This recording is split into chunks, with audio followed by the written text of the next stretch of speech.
Oh,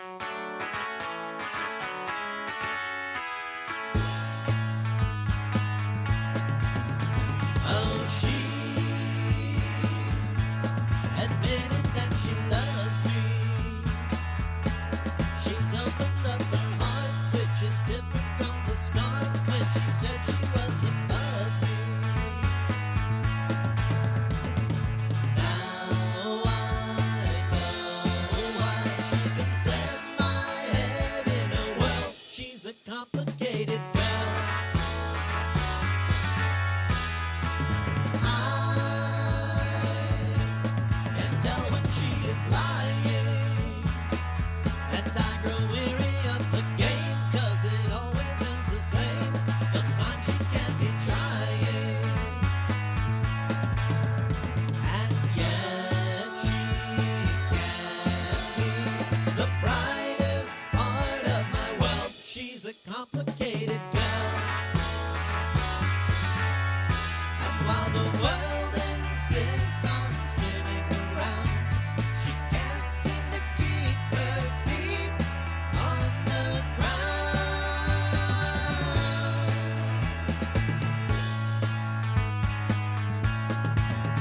Now she wants people to respect her, and though it can be hard, she holds in high regard the people that reject her. But she won't see past the diamonds, rubies, and pearls. She's a complicated girl. And if the world insists on spinning around, she can't seem to keep her feet on the ground.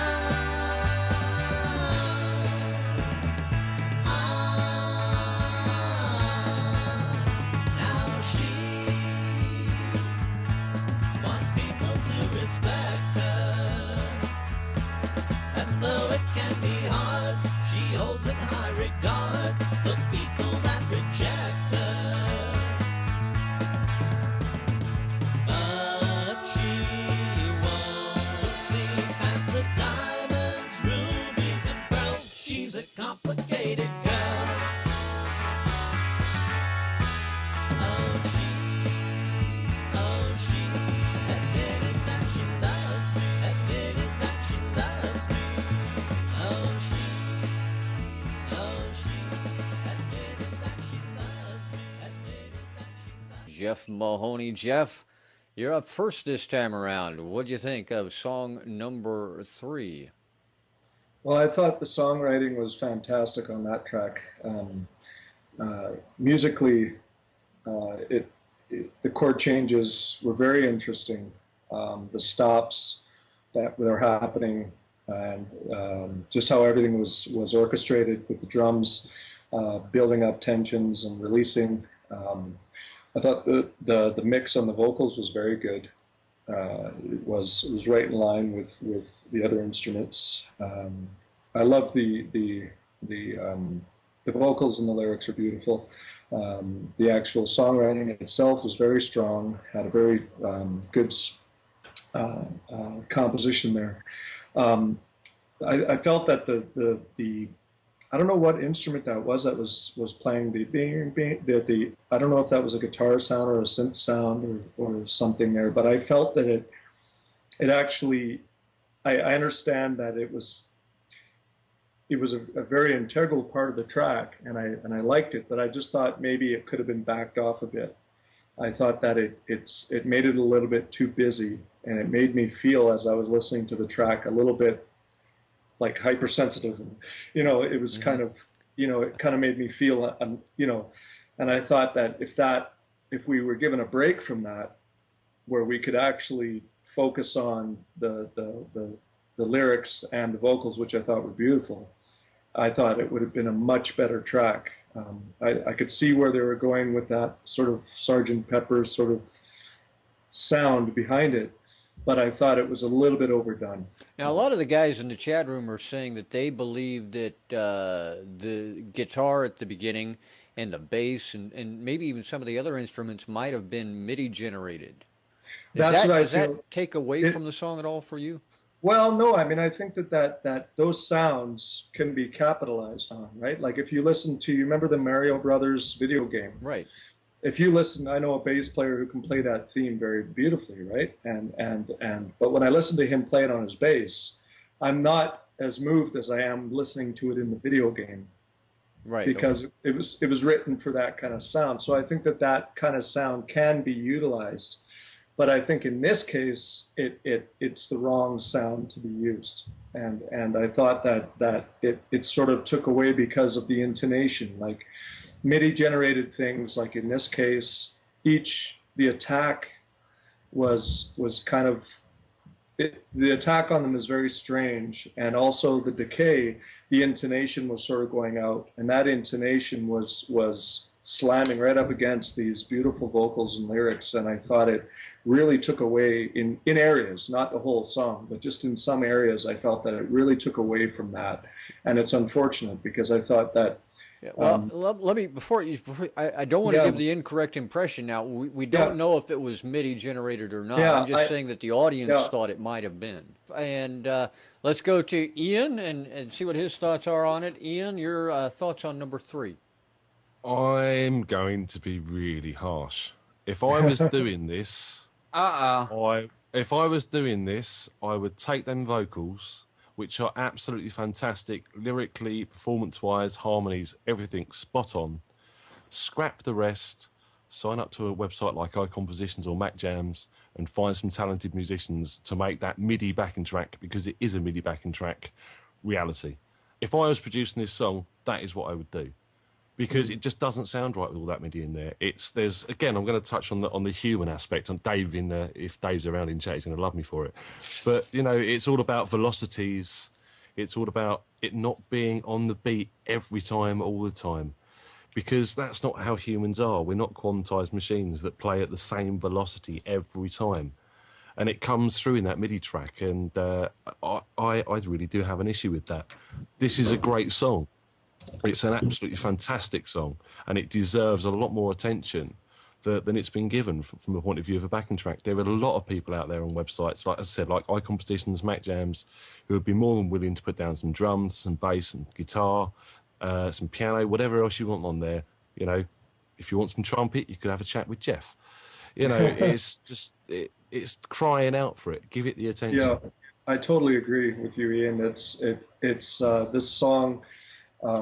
I thought it was masterfully written, and it sounds like to me that maybe this individual does need to come to some of these websites and ask for come to all these different individuals to put together a fantastic track that would have longevity, because it's certainly a track I'd listen to over and over again. I loved it. I thought it was good, but the MIDI stuff underneath was I have to agree with you. It could have been so much more without all of that.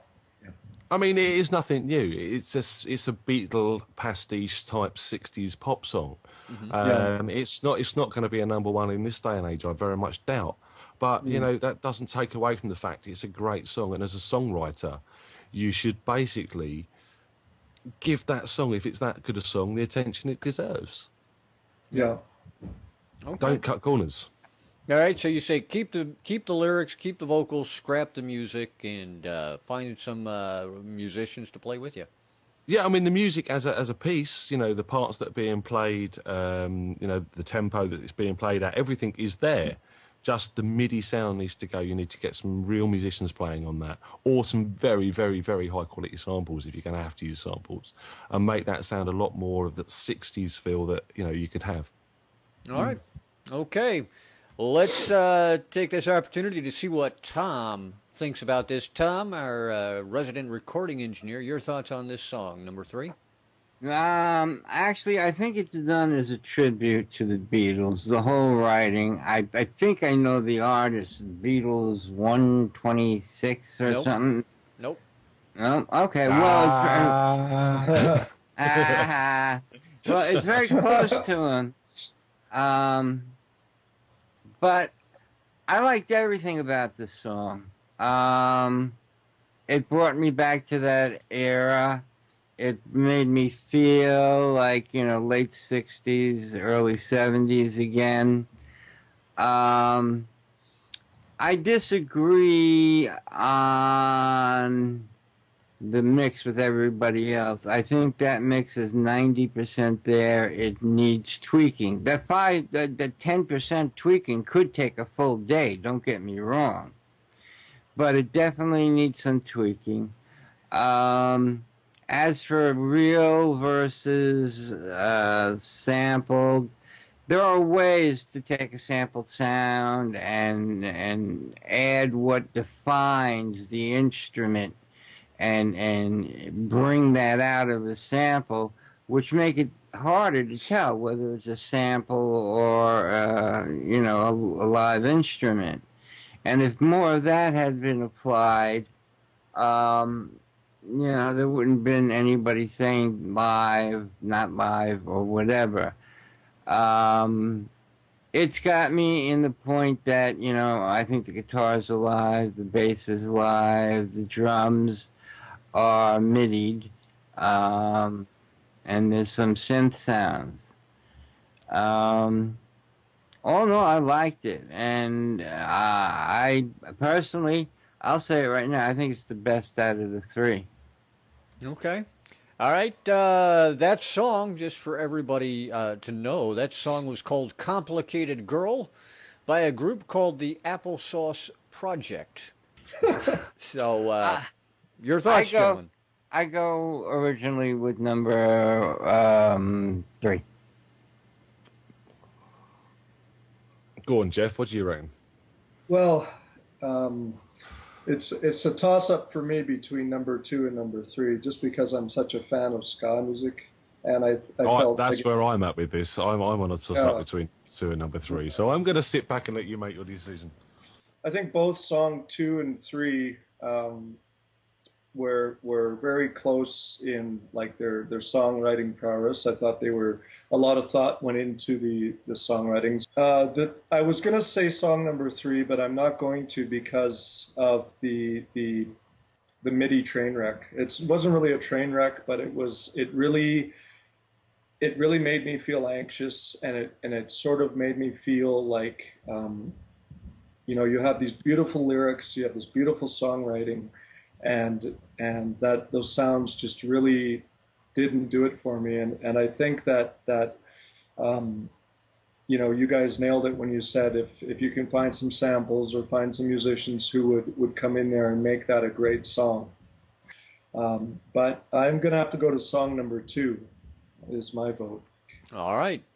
Sounds good. Ian, I guess it's kind of left up to you to make a decision now. I was kind of hoping Jeff would make it easy for me, but he hasn't. So I'm going to go with number 3. All right, so song number 3 it is. Song number 3 by the Applesauce Project, Complicated Girls, this week's Song of the Week.